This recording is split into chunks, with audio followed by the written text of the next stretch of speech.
Bismillahirrahmanirrahim. Assalamualaikum warahmatullahi wabarakatuh.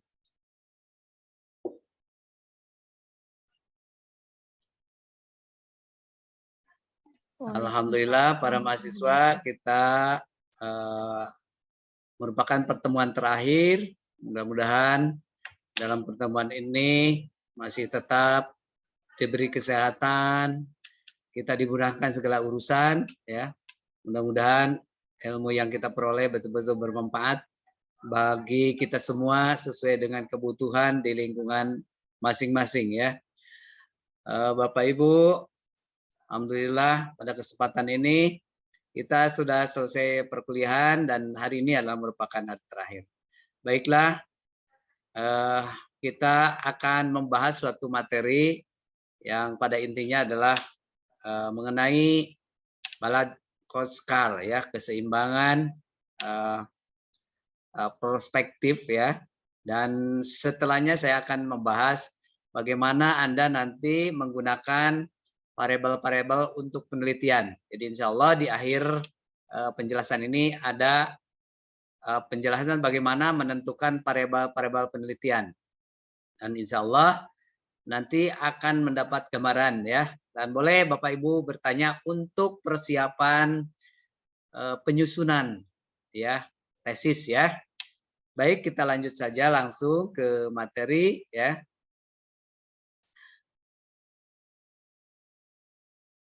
Ini yaitu materi kita pada kesempatan ini adalah pertemuan ke-15, ya. Sistem manajemen kinerja terpadu untuk kinerja organisasi dan SDM, ya. Baiklah, kita mulai saja. Bahwa sistem manajemen kita sudah bahas bagaimana peran proses, ya, sistem manajemen kinerja dalam hal ini tujuannya adalah untuk bagaimana upaya dalam meningkatkan kinerja untuk memperoleh produktivitas atau hasil yang diinginkan sesuai standar yang ditetapkan oleh perusahaan.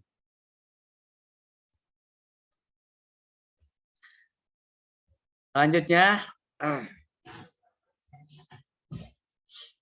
di sini jelaskan bahwa dalam pengolahan investasi aktiva atau sisa-sisa dana yang merupakan untuk persiapan perbaikan selanjutnya, ya, ada beberapa hal yang perlu diupayakan oleh sebuah perusahaan. Yang pertama yang harus diupayakan adalah bagaimana mengembangkan hubungan dengan pelanggan. Ini yang harus kita lalui dan harus kita lakukan, ya, untuk menciptakan pangsa pasar, ya. Bagaimana dilakukan daya tarik dan komitmen dari pelanggan supaya hasilnya efektif dan efisien. Kemudian yang kedua, kita harus berupaya memperkenalkan produk dan jasa inovatif, ya, yang diperlukan oleh pelanggan, ya, sehingga para pelanggan baru akan bermunculan karena produk dan jasa kita diperlukan. Selanjutnya adalah memproduksi produk dan jasa bermutu tinggi sesuai dengan kemampuan pelanggan, ya.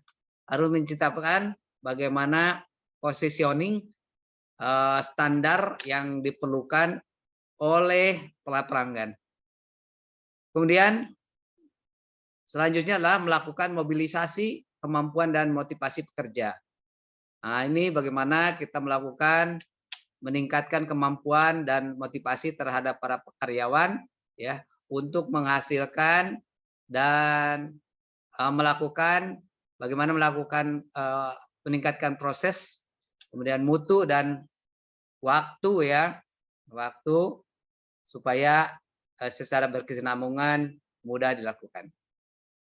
Kemudian yang terakhir yaitu bagaimana meningkatkan kemampuan, ya, kemampuan dan mengembangkan teknologi informasi, ya, dengan database yang akurat, ya, dengan sistem manajemen informasi yang dapat menarik para pelanggan. Kemudian ada ciri kegiatan organisasi pada lingkungan baru, ya. Bagaimana menciptakan suasana dalam lingkungan baru. Yang pertama adalah lintas fungsi, ya. Perusahaan dituntut dapat mengkombinasikan keunggulan spesialisasi, ya, keahlian fungsional dan dengan melakukan kegiatan kecepatan, efisiensi dan mutu proses bisnis secara terprogram, ya. Kemudian bagaimana kita harus menciptakan suasana hubungan pelanggan dan pemasok, ya. Sebuah sistem yang berintegrasi dapat melayani pelanggan dari pesanan sampai penyerahan bahan agar dia tercipta hubungan yang tidak kontradiksi, ya. Artinya saling memahami, kepercayaan dengan bahan baku dan sebagainya dapat dipercaya sehingga tidak bermasalah ketika kita memasarkannya. Kemudian ciri lain adalah memahami segmentasi pelanggan, ya. Nah, ini kita harus dipelajari bagaimana segmentasi pelanggan yang dituju oleh produk kita, ya. Apakah para remaja, anak-anak, orang tua, ya. Nah, ini tentunya harus disesuaikan. Kemudian skala global, tentunya dalam lingkungan baru skala global itu penting. Bagaimana produk-produk kita bukan saja untuk lingkungan domestik, tapi secara internasional kita harus lakukan. Selanjutnya kita harus menciptakan inovasi, ya. Bagaimana inovasi baru diciptakan sehingga para pelanggan merasa setiap ada produk baru tertarik, ya, dan ingin membelinya terus menerus sehingga apapun yang diciptakan oleh perusahaan dapat diserap oleh para konsumen, ya.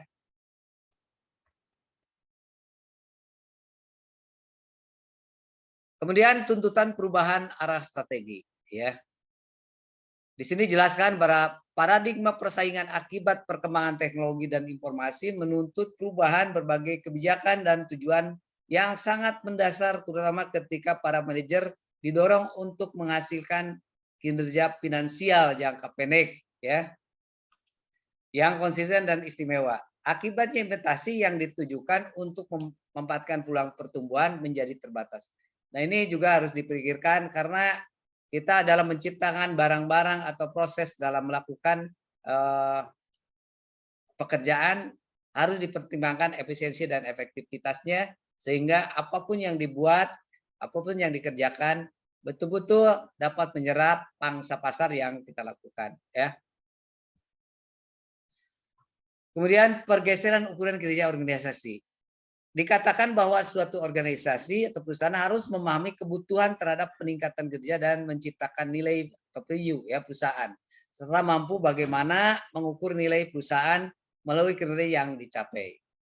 Di antaranya menggunakan sistem perencanaan kerja dalam 4 tahap. Yang pertama adalah perumusan strategi, ya. Bagaimana kita melakukan perumusan strategi dalam hal ini pemasaran atau produktivitas atau melakukan produksi.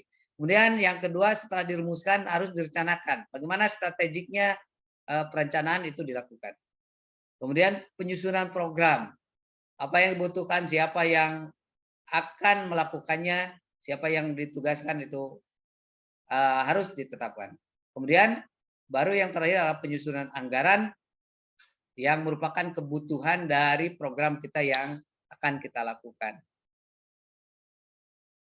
Nah, inilah materi inti yang sebetulnya kita akan bahas, yaitu balance scorecard, yaitu keseimbangan dari aspek-aspek yang terdiri dari 4 aspek dalam hal ini, yaitu yang pertama adalah perspektif keuangan, yang kedua perspektif pelanggan, yang ketiga perspektif proses internal bisnis, yang keempat perspektif pertumbuhan dan pembelajaran, ya.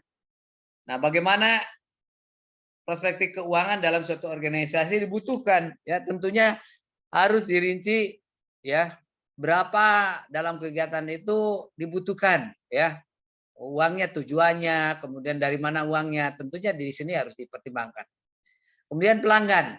Ya, pelanggan juga harus dipertimbangkan bagaimana cara memberikan kepuasan kepada para pelanggan. Ya, kemudian perspektif proses internal bisnis. Ya, itu maksudnya adalah dari SDM yang ada di dalam tubuh organisasi, termasuk di sini adalah para pemegang saham, ya. Di sini termasuk dalam proses internal. Dan yang keempat, perspektif pertumbuhan dan pembelajaran. Ya, ini untuk meningkatkan SDM, bagaimana SDM melakukan aktivitas kegiatan dalam melakukan pekerjaan yang akan kita lakukan sebagai program yang perlu dilakukan. Dan inilah 4 aspek yang akan kita pelajari, ya, dalam proses balance scorecard atau BSC, ya. Nah, dari ini tentunya yang menjadi yang jadi tujuan kita adalah tetap semuanya terarah pada visi dan strategi, ya. Nah, ini tentunya setiap aspek keempat ini harus seimbang, ya, antara kegiatan dan dana, ya, antara kebutuhan, kemudian bagaimana pengembangan pegawai harus seimbang. Yang pertama finansial, ya. Nah, bagaimana finansial dibutuhkan, ya. Nah, tentunya ini harus keterlibatan katanya stakeholder yang memberikan dana, sumber dana tentunya harus berdasarkan pada tujuan, ya. Kemudian berapa ukurannya, kemudian target kebutuhannya apa. Kemudian apa yang harus dilakukan dari uang apa itu, ya, dari uang itu dari mana sumbernya, itu dilihat dari segi finansial. Kemudian internal bisnis, ya, yaitu bagaimana meningkatkan kepuasan setiap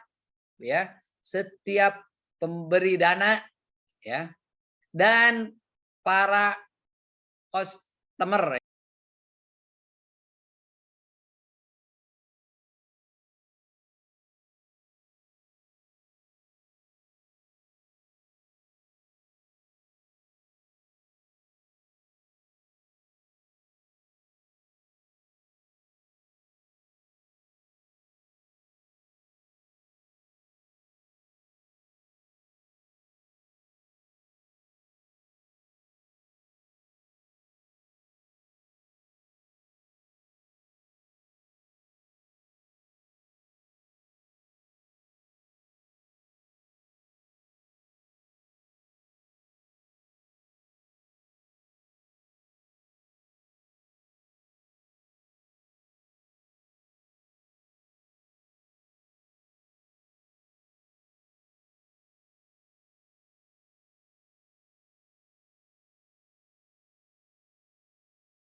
Kemudian perspektif pertumbuhan dan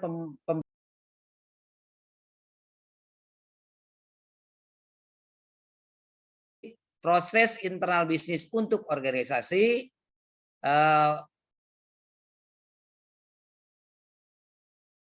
usia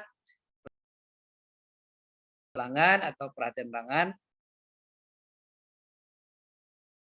modal ya, yang memiliki modal. Saya kira ini sudah jelas ya. Jadi aspek untuk Balai Sukar yaitu keuangan, ya internal, ya. Nah, 4 ini harus seimbang, ya, seperti tadi yang sudah dijelaskan ya. Kemudian strategi pengukuran semuanya terarah kepada visi dan strategi perusahaan. Bagaimana tujuan dari finansial? Bagaimana pelanggan ya, pelanggan dalam ini yang harus dilakukan untuk pelanggan. Kemudian bagaimana yang dilakukan oleh penanam modal ya. Nah, baru di bawahnya adalah ada finansial finansial, customer, internal business dan learning and grow ya. Jadi masalah keuangan, masalah customer atau pelanggan, kemudian intern ya, intern business artinya para pemegang saham, dan yang keempat itu adalah pembelajaran dan pengembangan ya. Nah, keempat ini adalah mengarah ke atas ya, sehingga semuanya bermuara pada visi dan strategi. Nah, ini perpaduan bagaimana pengukuran strategi finansial dipadukan ya. Ini ada perusahaan sedang bisnis sedang berkembang ya, kemudian sustain ya, standar kita dalam sejajar, dan helpers ya, itu dalam meraih keuntungan. Jika dipadukan antara dua ya, misalnya dalam berkembang kemudian termasuk keuntungan juga masih berkembang, maka yang harus dilakukan adalah yaitu mengembangkan rating segmen ya, kemudian selanjutnya mengembangkan produk-produk baru ya. Ini yang ini ya. Dan silakan Anda pelajari lagi ya, jika perusahaan dalam keadaan standar dipadukan dengan ini, maka hasilnya semuanya ya apa yang dilakukan adalah ini ya. Termasuk misalnya dalam perusahaan berkembang kemudian biaya terbatas, maka yang harus dipikirkan adalah berkaitan dengan keuntungan atau revenue atau atau pegawai ya. Pemanfaatan aktiva dengan perusahaan dalam keadaan berkembang ya. Di sini harus mengadakan ya investment ya, investment. Kemudian di sini ya harus ada pengembangan ya, tipe pengembangan. Silakan Anda pelajari dan sebagainya ya, bisa dipelajari nih. Jadi yang ini untuk keadaan perusahaan yang sedang berkembang, ini perusahaan yang menengah ya, sedang standar, dan sedangkan yang bagus, maka ini yang harus dilakukan. Padukan dengan yang atas seperti ini, keuntungan lagi berkembang, kemudian ini lagi standar ya, improvement lagi perkembangan standar, dan aset utilization yaitu pada kita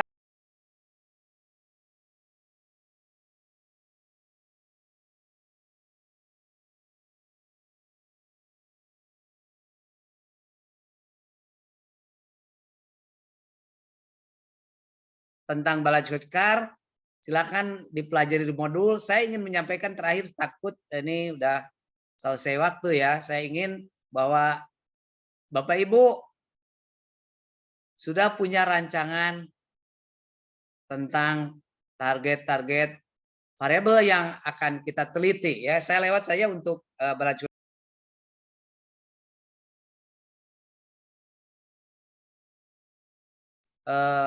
intern, praktik pengembangan dan pendidikan, dan pelanggan. Empat itu harus seimbang ya. Selanjutnya saya ingin menyampaikan gambaran untuk Ibu Bapak dalam menyusun variabel penelitian. Ini saya sebagai contoh ada ini gambaran saja ya. Jadi silakan Bapak Ibu supaya memiliki wawasan. Setujukah? Saya ingin menyampaikan variabel yang perlu Ibu pahami. Ini salah satu kerangka pikir ya untuk penelitian. Setujukah semuanya? Saya ingin menjawab variabel ini. Silakan dilihat.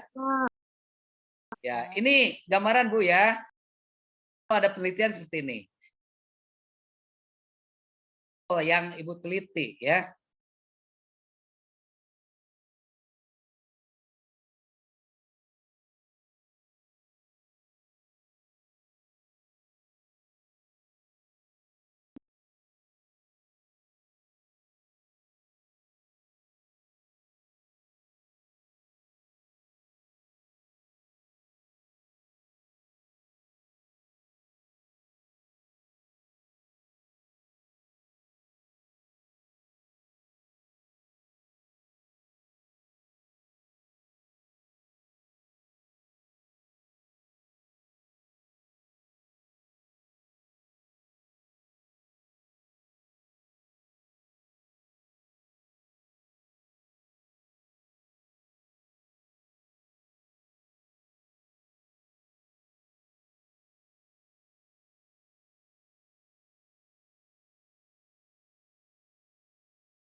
Nah ini ya, ini ada 5 variabel ya, yaitu kepemimpinan, lingkungan kerja, motivasi kerja, komitmen organisasi, dan kinerja pegawai ya.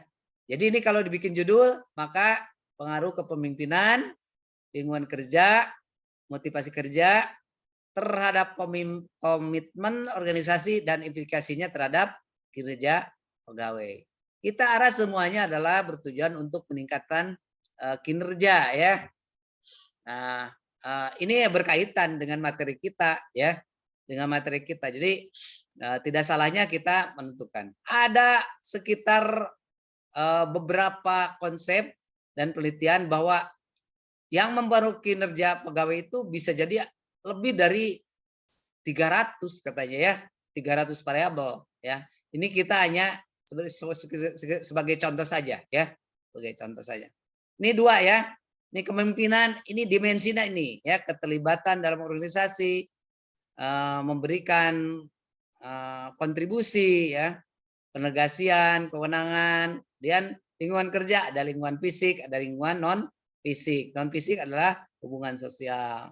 Kemudian motivasi kerja ini yang digunakan adalah teori McClellan ya, yaitu kebutuhan berprestasi, kebutuhan berapresiasi, dan kebutuhan akan kekuasaan. Kemudian komitmen ada kesesuaian dengan organisasi. Ini dimensi tidak mesti ini ya, dari teori yang digunakan oleh Bapak Ibu juga boleh.